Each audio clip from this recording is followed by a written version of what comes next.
இந்த பொங்கல் திருநாளை நாங்கள்லாம் இவ்வளோ ஒரு சந்தோஷமாக மகிழ்ச்சியாக தமிழர் பண்பாடோட இந்த அளவுக்கு கொண்டாடினதுக்கு காரணம் யாருன்னா இவங்க 2 பேரும் தான் தம்பதிகள். இவரும் வந்து ஃப்ரான்ஸ் தான், மதமும் ஃப்ரான்ஸ் தான். அவங்க சொந்த ஊருக்கு வந்து தமிழ் கலாச்சாரத்தை மறக்காத இந்த தமிழுக்காக தமிழோட திருநாளான பண்டிகைக்கு எப்படி மறக்காம ஒரு தமிழனும் இப்படி இருக்கணும்டா, தமிழன்டா சொல்லுவாங்க பாருங்க. சொல்லுங்க. வணக்கம். இந்த விஷயம் வந்து இந்த மாதிரி பொங்கல் விழா எங்கள் கிராமத்தில் நடத்தணும்னு சொல்லிட்டு எனக்கு வந்து தோன்றுறது எப்படின்னா, அயலக தமிழர்கள் அயலக இந்தியர்கள் அப்படின்னு சொல்லி 2 விழா நடந்தது. அயலக இந்தியர்கள்லாம் வந்து ஒரிசாவில் புவனேஸ்வரில் நடந்தது. 3 நாள் விழா. பாரத பிரதமர், அப்புறம் அந்த அவங்க நம்மளுடைய பிரசிடெண்ட்டு, அவங்க எல்லோரும் வந்து அந்த விழாலாம் கலந்துட்டு, அயலக தமிழர் விழா வந்து நம்ம தமிழ்நாடு அரசு சென்னையில் வந்து 2 நாள் விழாவை நடத்தினாங்க. அதில் வந்து நிறைய பேர் எல்லாம் பார்த்தோம். எல்லாம் வெளிநாட்டிலேருந்து நிறைய பேர் வந்திருந்தாங்க. அப்போ அவங்ககிட்ட நான் பேசும்போது சொன்னாங்க பொங்கல் விழா. நான் அப்போ தான் நான் சொன்னேன், பொங்கல் விழா எங்கள் கிராமத்தில் நடத்துகிறோம், நீங்கள் எல்லோரும் விருப்பப்படுறவங்க எல்லாம் வாங்கன்னு சொல்லி நான் கேட்டேன். இன்றைக்கி ஒரு 4 பெரிய வண்டியில் எல்லாம் வெளிநாட்டு தமிழர்கள் இங்கே வந்தாங்க.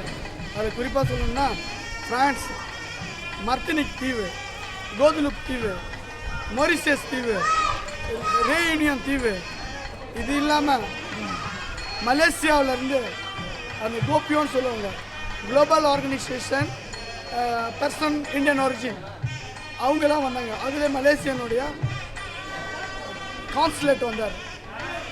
கான்சுலேட்னாக்கா அம்பாசிடர். இதெல்லாம் வந்து எங்கள் கிராமத்துக்கு கிடைச்ச பெரும் கொடை. எங்களுடைய பூண்டி அம்மன், அதுக்குள்ள சக்தி. மதுரையிலிருந்து மதுரை தமிழ் பல்கலைக்கழகத்துடைய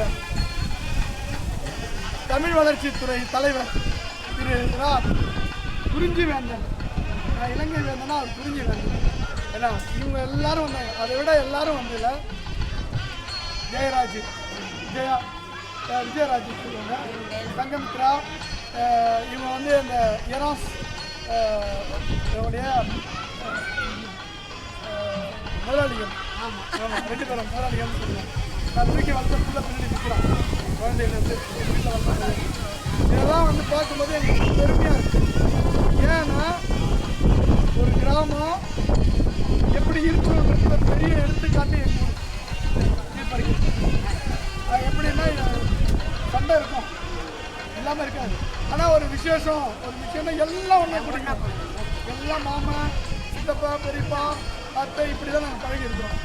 60 குடும்பம் இருந்த 1960, 70களில்